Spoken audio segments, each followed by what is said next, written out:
Hello వివాస్, welcome to Narasimha పలుకులు channel. ఈరోజు మన నరసింహ పలుకుల్లో ప్రెడేటర్ బ్యాడ్ల్యాండ్స్ ఒక మూవీ రివ్యూ అండ్ రేటింగ్ గురించి తెలుసుకుందాం. ముందుగా రివ్యూ స్టార్ట్ చేసే ముందు ఈ సినిమా చూడని వారికి గతంలో రిలీజ్ అయిన ప్రెడేటర్ సినిమాలు, ఏలియన్ సినిమాలు, లేదంటే alien versus predator cross over సినిమాలు చూడాలనుకుంటే చూడొచ్చు, లేదంటే చూడకపోవచ్చు. దానివల్ల ఈ సినిమాకి మీరు ఏమైనా కొంచెం అర్థం కాకపోతుందా అంటే అది అలాంటిది ఏముండదు. ప్రెడేటర్ సినిమా చూసిన వాళ్ళకి ఈ సినిమా చాలా ఈజీగా అర్థమవుతుంది. లేదంటే కొన్ని సినిమా చూసి లేదంటే ఫస్ట్ టైం చూసిన వాళ్ళకి ఈ సినిమా మరి కొత్తగా అనిపించకపోవచ్చు. ఎందుకంటే ఈ ప్రెడేటర్ సినిమా అనేది ఒక ప్రెడేటర్ నుంచి ఇంకో ప్రెడేటర్కి సమానం. ప్రతి సినిమా ఒక కొత్త ప్రెడేటర్ ఉంటుంది.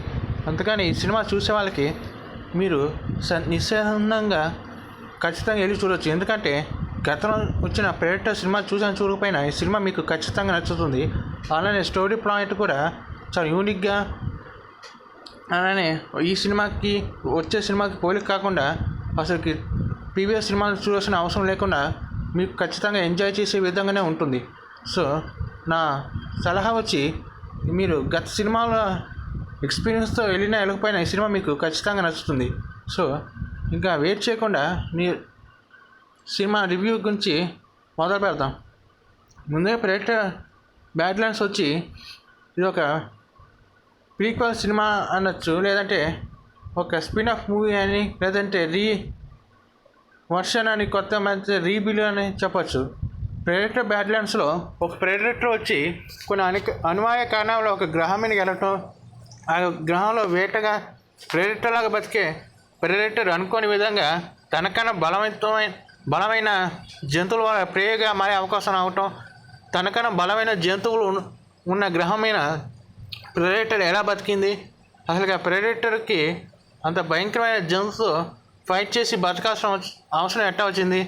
ఈ కథలోకి థియా అనే ఒక ఆర్టిఫిషియల్ ఇంటెలిజెన్స్ ఉన్న రోబోటిక్ హ్యూమన్ ఎలా పరిచయం అయింది, తనకి ప్రెడేటర్కి మధ్య ఎలాంటి ఫ్రెండ్షిప్ కుదిరింది, ఈ గ్రహమైన నువ్వు ప్రెడేటర్ కాదు ప్రే అన్నప్పుడు నీ ప్రే టు నో వన్ అని ప్రెడేటర్ అంటాడు.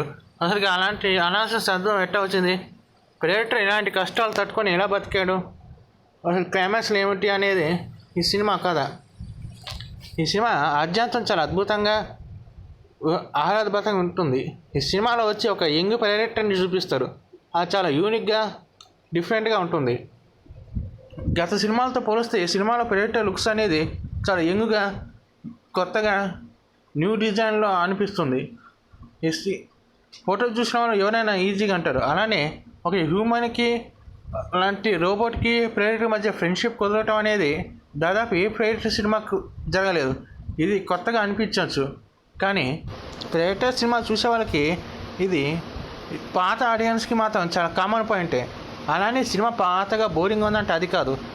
డైరెక్టరు వీలైనంత కష్టపడి కొత్త అనుభూతి, action scenes, adventures, predator looks, predator hunting మీద దృష్టి పెట్టినట్టు అనిపిస్తుంది.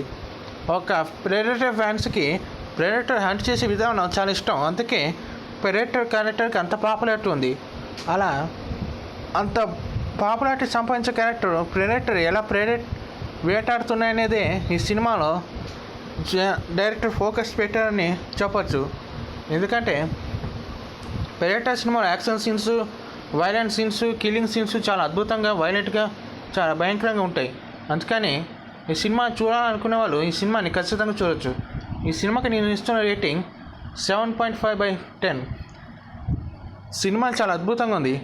గత సినిమా లాగా కాకుండా ఈ సినిమా ఎండింగ్ కూడా కొంచెం సింపుల్గా, ఒక ప్రెడిక్టబుల్ ట్విస్ట్తో, లేదంటే ఖచ్చితంగా ఒక సీక్వెల్ ఉండే అవకాశం ఉన్నట్టు ముగించి వేశారు. Thanks for watching.